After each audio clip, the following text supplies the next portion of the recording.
পাকিস্তানি যুদ্ধবন্দীরা যদি আমাদের হাতে থাকতো তাহলে আমরা তাদের বিচার করতে পারতাম। ভারত তাদেরকে সুকৌশলে বাংলাদেশ থেকে নিয়ে গেছে। আওয়ামী লীগের সার্বভৌমত্ব পরিণত হয়েছিল শেখ হাসিনা নামক এক ব্যক্তির, একটি পরিবারের সার্বভৌমত্বে।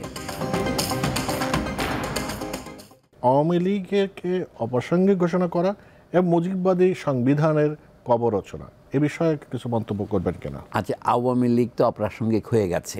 আচ্ছা, এই যে আমরা বারবার বলছি শেখ হাসিনার শেষ 15.5 বছরের শাসন ছিল স্পষ্টভাবেই আইনের লঙ্ঘন। তিনি অনির্বাচিত এবং অবৈধভাবে দেশ শাসন করেছেন।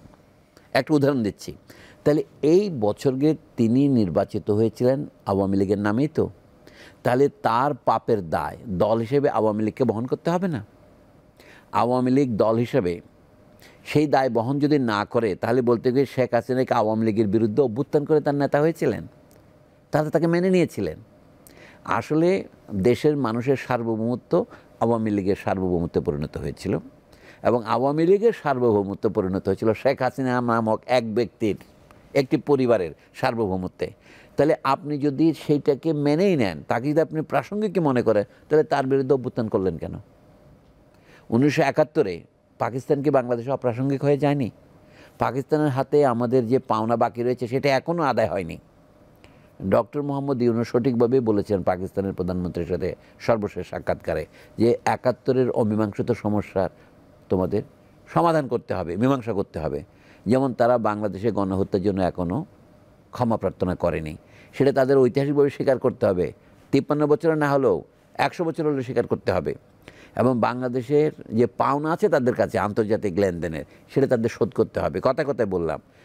কাজেই আমাদের যদি ক্ষমতা থাকতো, পাকিস্তানি যুদ্ধবন্দীরা যদি আমাদের হাতে থাকতো, তাহলে আমরা তাদের বিচার করতে পারতাম।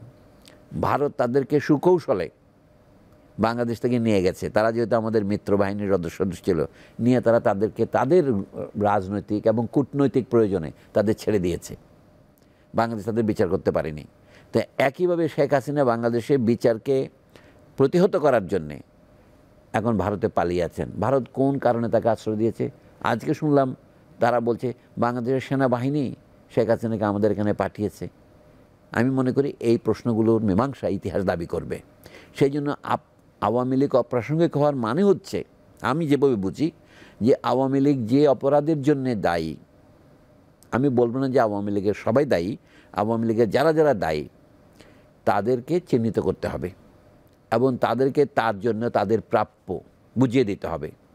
তাদের প্রাপ্য কি? যার যত বড় অপরাধ তাকে তত বড় শাস্তির মুখ আওতায় আনতে হবে। ন্যূনতম শাস্তি হচ্ছে কি, তাদেরকে রাজনৈতিকভাবে নির্বাচনের অযোগ্য ঘোষণা করতে হবে।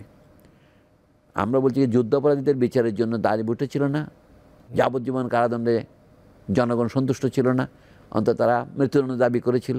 তা আমি মনে করি আওয়ামী লীগের সরকার যে অন্যায় করেছে সেটা মৃত্যুদণ্ডযোগ্য অপরাধ হলেও আমরা অনেকেই মৃত্যুদণ্ড পছন্দ করি না। কিন্তু তাদের যদি আবার রাজনীতিতে পুনর্বাসিত করে আপনার রাজনীতি হয়, তাহলে এই অভ্যুত্থান নিজেই নিজেকে ব্যর্থ ঘোষণা করবে। অর্থাৎ মৌলভীকে অভ্যুত্থানটা ন্যায্য ছিল না। এটা যেমন আওয়ামী লীগ এখনও বুঝে উঠতে পারছে না। 5ই আগস্টের আগে পর্যন্ত তারা যে অন্যায় করছে তারা বুঝতে পারছে না। এখনও তারা বুঝতে পারছে না যে তারা অন্যায় করেছিলেন। এখনও তাদের কথার মধ্যে বিন্দুমাত্র অনুশোচনার চিহ্ন নাই। তারা ক্রমশ এটাকে বিদেশি ষড়যন্ত্র অথবা ধর্মীয় ডানপন্থা গোষ্ঠীর ষড়যন্ত্র হিসেবে দেখতে চাচ্ছে। এটা হচ্ছে আওয়ামী লীগের দিক থেকে উট পাখির মতো আচরণ। অর্থাৎ তারা বালির ডিবির মধ্যে মুখ গুজে, তাদের বালির ডিবির নাম হচ্ছে প্রতিবেশী দেশ, ওর মধ্যে মুখ গুজে তারা মনে করছে যে তারা কোনো অন্যায় করেননি। তারা মনে করছে কোনো ঝড় হবে না, কিন্তু ঝড় তো বইছে। ঝড় বইছে মানুষের মনের মধ্যে। বাংলাদেশ একটা স্বাধীন, সার্বভৌম, এককেন্দ্রিক দেশ। তো এই দেশটাকে যদি ন্যূনতম শ্রদ্ধা করেন, তাদের উচিত, আমি বলবো, আইনের সামনে নথি স্বীকার করা।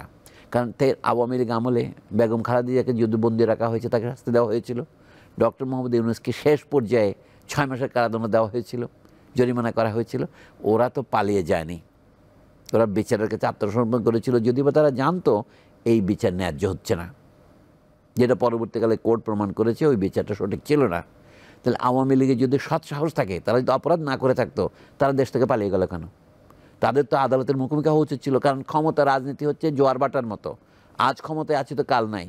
কিন্তু আমি কি আমার কাজের দায় নেব না? আওয়ামী লীগকে অপ্রাসঙ্গিক করার দুটো অর্থ হতে পারে। এতক্ষণ যা বললাম এটা তো একটা অর্থ। আরেকটা অর্থ হচ্ছে কি, আওয়ামী লীগকে বাংলাদেশের জনগণের মানুষ আর ভোট দেবে না, গ্রহণ করবে না। কিন্তু আওয়ামী লীগ যেহেতু গত 15 বছরে, তার আগের কথা আমি বাদ দিচ্ছি, বিপুল পরিমাণ ধন সম্পদ সঞ্চয় করেছে, এবং সেটা দিয়ে এদেশে তারা যদি আবারও নির্বাচন কিনতে চায়, সেইটা যেন তারা করতে না পারে, এটাকে বলে অপ্রাসঙ্গিক করা।